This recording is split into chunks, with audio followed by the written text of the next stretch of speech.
आमचं मीटिंग सुरू व्हायच्या आत या माझ्याशी चर्चा करा. एक केंद्रीय मंत्री, आता ते जाऊ दे आपलं काम अजून होतंय की नाही, पण केंद्रीय मंत्री तुमची दखल घेऊन तुम्हाला 5 लोकांना भेटायला बोलवतो.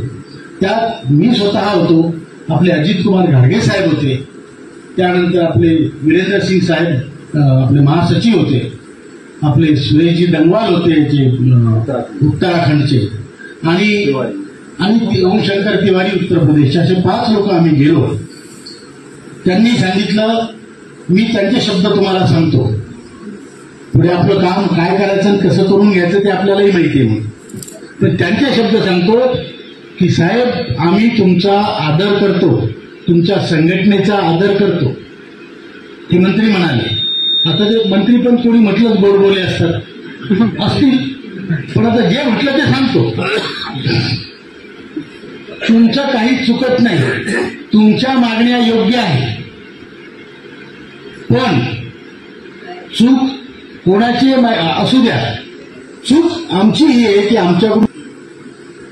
तर त्यावर ते म्हणाले, मी लवकरात लवकर करण्याचा प्रयत्न करतो, मी तुमचा माणूस आहे, मी तुमच्या बाजूने आहे, मी कामगार मंत्री आहे, मलाही वाटतं हे काम व्हावं वगैरे वगैरे. आता हे झाल्यावर आम्ही म्हटलं साहेब आता आम्ही कंटाळलो, तुम्ही बोलले ना ते आम्ही मंत्र्याला बोललो. मीच म्हटलं साहेब आता आम्ही कंटाळलो, तुम्ही आम्हाला बोलवता, समजून सांगता आणि आमचे काय म्हणतात आमची समजूत काढता, आणि बाहेर जाऊन आम्ही लोकांना ते सांगतो. आता तुम्ही काम करत नाही, तोंडावर आम्ही करतो, मग हे कशासाठी करू राहिले तुम्ही? आम्हाला डिस्क्रेडिट करायचं आहे का तुम्हाला? लोकांच्या समोर आम्ही खोटारडे की ह्या लोकांकडून काही होत नाही असं तुम्हाला दाखवायचं आहे का? ते म्हणाले नाही तसं नाहीये, मी खरोखर सांगतो चूक आमची आहे, विषय कमजोर म्हणजे ती सगळी कमजोर.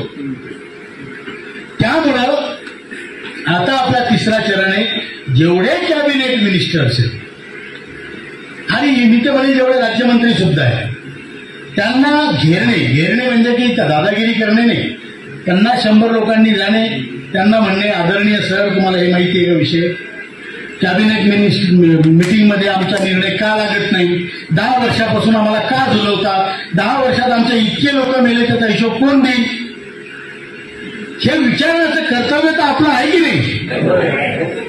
आपण जे कोणाला की शिव्या देऊ राहिलो का?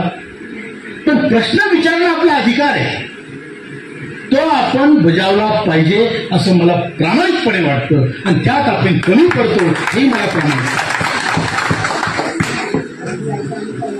इथे नसतील आणखीन कुठे असतील. आता मी सांगतो, मला जर म्हणाल तुम्ही किती मिनिस्टरला भेटू, असं एकही नसेल ज्याचं नावही माहित नव्हतं त्यातून कळलं की हा मिनिस्टर आहे त्यालाही भेटू, पण एकट्याला भेटून होत नाही. त्या कॉन्स्टिट्युएन्सीमध्ये जिथे तो माणूस राहतो तिथच्या लोकांनी त्याला भेटणे, त्याला विचारणे की तुम्ही आमच्यासाठी काय केलं, बरोबर का चूक आहे? अधिकार आहे ना?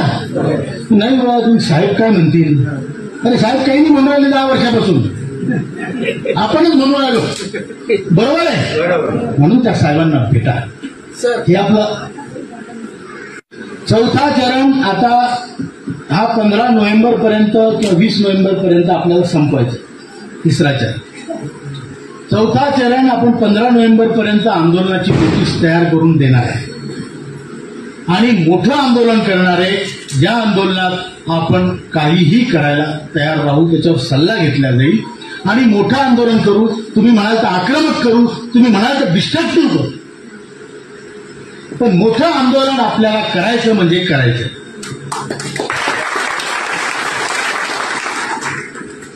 मला अशी खात्री आहे, आता काय होतं सांग, मी कधी पण म्हणतो ना की आपलं काम 2 महिन्यात होणार आहे, तर 2 महिन्यात होतच नाही. त्याच्यामुळे म्हणायची पण भीती वाटते, आपलं माहीत काहीच नाही, माहीत हे फक्त अंदाज, पण लवकर आपलं काम होईल अशी आपल्याला अपेक्षा आहे, आणि आंदोलन करण्याची पाळी आपल्यावर येऊ नये अशी ईश्वराचरणी प्रार्थना आहे. पण ती पाळी आली तर आपण मागे हटणार नाही हे तुम्हाला मी आश्वासन देतो, आणि आपण सगळे मिळून त्या लढाईसाठी तयार राहू. निराश होऊ नका. मला माहिती आहे सगळे आपण खूप थकले आहात आंदोलन करून ऐकून त्या युट्यूबच्या खोट्या बातम्या ऐकून कंटाळलेले कोणाचा फोटो छापतात कोणाचा फोटो दाखवतात व्हिज्युअलना त्याचा आवाज ते आर्टिफिशियल इंटेलिजन्सने त्याला लावतात. हे बघा राऊत साहेब काय म्हणून राहिले बरोबर आहे ना. तर राऊत साहेबांचं तोंड दुसऱ्या याच्या हलतो नेता शब्द दुसरे असतात. हे बघा मोदीजी काय म्हणाले. मोदीजीने बुलाया राऊत साहेब को. काही विश्वास ठेवू नका. तुमच्या नेत्यांना विचारा त्यांना माहिती आहे. करता येत नाही. सोशल मीडियावर तुमच्यावर अश्लील फोटो जरी टाकले तर त्या माणसावर केस करत नाही तसे आपण एखादोखावर FIR केले होत नाही तर दुसऱ्या नावाने लगेच चॅनल सुरू करतो. तर सांगायचं म्हणजे निराश होऊ नका. काम होणार आहे याच्यावर विश्वास ठेवा.